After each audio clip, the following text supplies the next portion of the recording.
Hello, my name is Eric Batanzas. I am a sophomore at Vista Maria High School, and this is my sophomore interview project. I would like to become a principal when I'm older, so during the following video, you will see three principals with their own perspectives on the questions that I've asked them. Hey there, everybody. My name is Thomas Granati. I am the principal of Bethune Elementary. It's a K-5 school in the Val Verde Unified School District.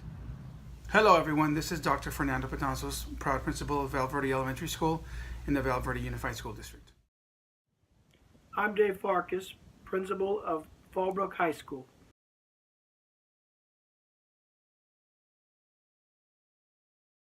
Of course, the number one duty that I feel at my school and most principals do is student safety and staff safety. Well, there's so many, but I would say number one, by a pretty good margin, is to ensure the safety of all of our kids and our staff members here at the school. Number two, I think that we have to ensure that we also have a very good educational program to meet the needs of all of our kids, whether they're high, low, or medium. We want to make sure that their needs are addressed. The most essential duties of a principal are to ensure school safety and also support the instruction and learning at our school.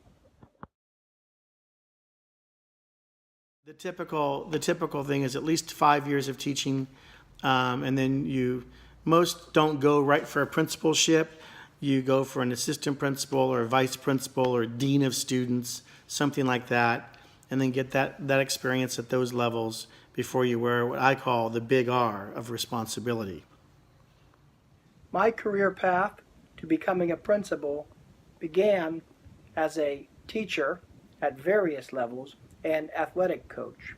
Then I had the opportunity of becoming an assistant principal for 2 years before I assumed my first principalship. The bare minimum you're going to need is a bachelor's degree and a master's degree, along with a credential for school administration. The educational requirement to becoming a principal can vary from state to state or even from district to district. However, the most common is a master's degree, an administrative credential, and often 3 to 5 years of experience as a teacher. You know the three best reasons for being a teacher, right? It's June, July, and August. Vacation, that's a joke. That's an old joke. You guys probably, actually nowadays it's not even, we don't even get 3 months off in the summer. But yeah, that's it. I just chose it because I really enjoy working with kids and I like making an impact on people's lives. Well, I think like most teachers who get into the business of education is to really make a difference in the lives of kids. As a classroom teacher, I was able to control and impact 30, 35 kids at a time, but now as a school principal, I can make a difference in the lives of every student at my school. It's knowing that and having the satisfaction that I've been able to make a positive impact on the lives of our kids, especially those fifth graders who at the end of the school year move on to middle school, knowing that they're going to be okay because we did a good job here while they were here. My favorite part of being a principal is by far the relationships with the staff and, more importantly, the students. As in any job, there's challenges. Some days are better than others, and some weeks, some months. But I can tell you over my 21 years of being an administrator, I wouldn't trade them for the world. Difficult parents, difficult teachers, difficult kids, they're not too bad. Any job you're going to have challenges, but we certainly get our share for sure. Some of the challenges of my job are time, number one, because often the day changes with different needs of the school. So you have to be able to prioritize and handle situations as they occur. I chose this path. You have to really enjoy, and whether it's high school, middle school, or the younger ones at elementary like I work with, and I worked with middle school for 15 years. You just have to have the love, the true love and the care for wanting to help.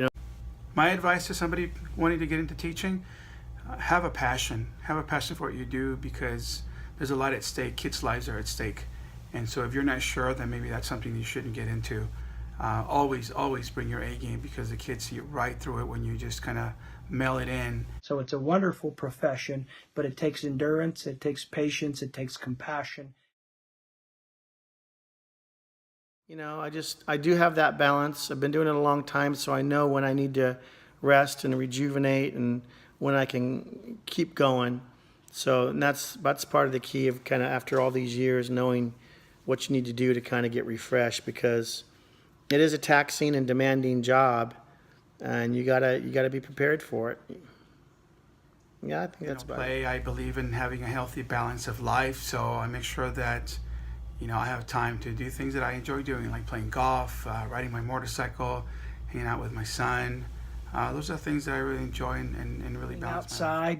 Outside, going surfing with my sons, enjoying movies and sushi dinners with my wife. And I also like to be home, just resting and enjoying my backyard.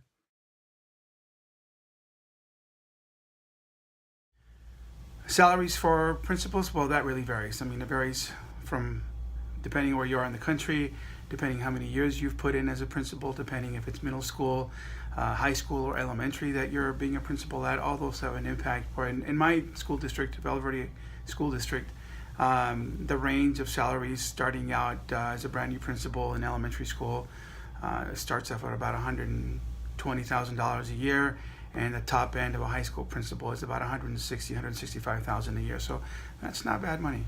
I think my salary this year, this coming year will be like $147K, something like that. Don't forget, the more money you make, the more money you spend. This is Thomas Granati, Principal Bethune. Peace out.